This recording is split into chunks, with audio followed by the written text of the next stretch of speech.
नमस्कार. येणाऱ्या गुढीपाडवा सणासाठी तुम्हाला खूप खूप शुभेच्छा.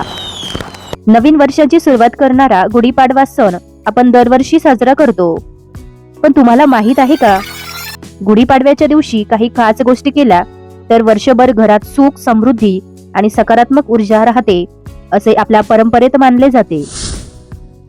आपण दरवर्षी गुढीपाडवा साजरा करतो, गुढी उभारतो, शुभेच्छा देतो. पण या सणामागील काही अशा गोष्टी आहेत ज्या खूप कमी लोकांना माहीत आहेत. आणि आपल्या परंपरेनुसार असे मानले जाते की गुढीपाडव्याच्या दिवशी काही खास गोष्टी केल्या तर वर्षभर घरात सुख, शांती आणि समृद्धी राहते. नमस्कार, आपले वर्षा ज्ञानदीप चॅनलवर मनापासून स्वागत आहे. आज आपण एका अतिशय सुंदर आणि आपल्या संस्कृतीशी जोडलेल्या सणाबद्दल बोलणार आहोत. तो म्हणजे गुढीपाडवा.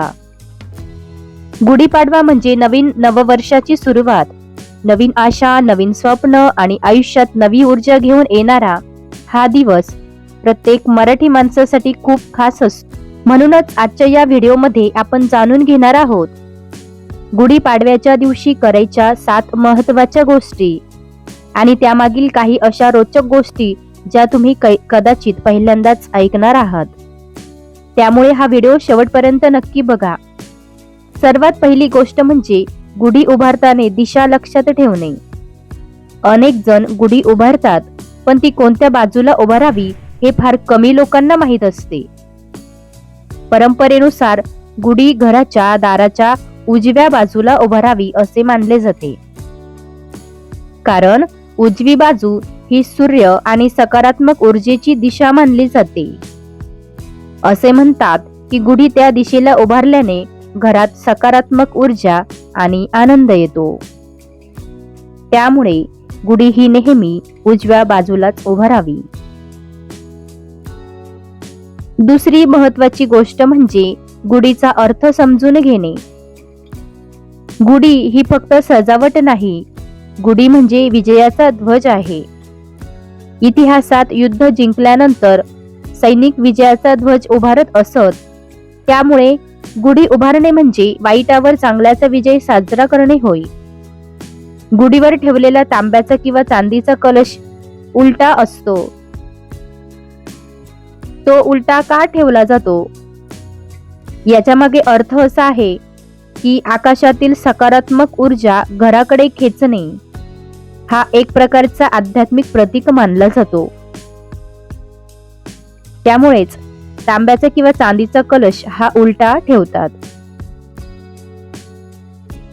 तिसरी गोष्ट म्हणजे कडुलिंब आणि गूळ खाण्याची परंपरा.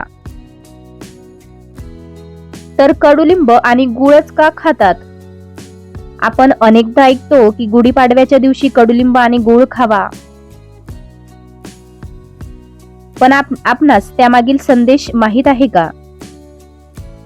कडुलिंब कडू असतो आणि गूळ गोड असतो.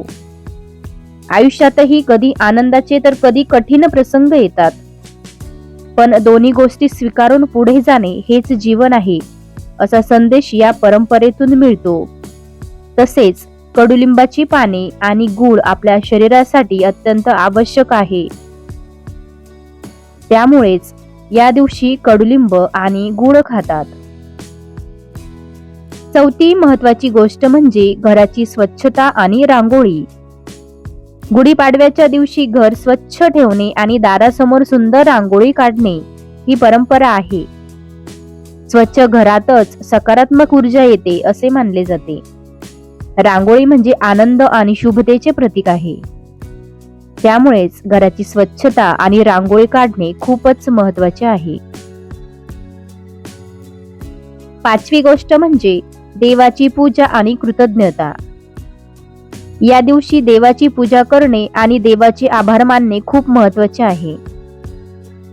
आपण आयुष्यात जे काही मिळवले आहे त्याबद्दल कृतज्ञता व्यक्त करणे आणि येणारे वर्ष चांगले जावो अशी प्रार्थना करणे ही एक सुंदर भावना आहे.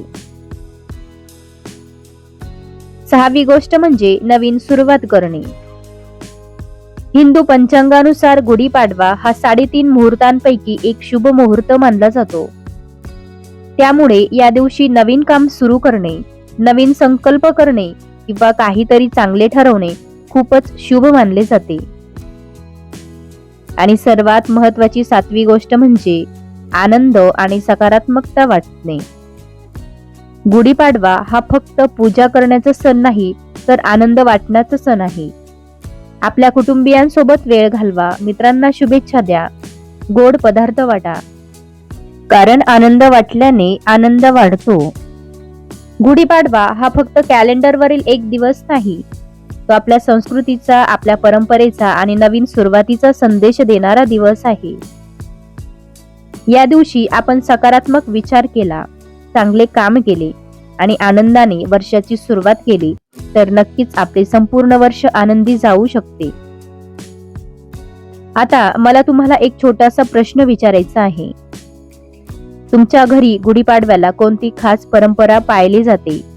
कडुलिंब खातात का? खास पदार्थ बनवतात का? कमेंट मध्ये नक्की लिहा. तुमचा अनुभव वाचायला आम्हाला नक्की आवडेल. जर तुम्हाला हा व्हिडिओ आवडला असेल तर लाईक करा, तुमच्या मित्रांसोबत शेअर करा आणि अशाच माहितीपूर्ण आणि प्रेरणादायी व्हिडिओसाठी आपल्या वर्षा ज्ञानदीप चॅनलला नक्की सबस्क्राईब करा. पुन्हा एकदा आपल्या चॅनलकडून तुम्हा सर्वांना गुढीपाडव्याच्या हार्दिक शुभेच्छा. धन्यवाद.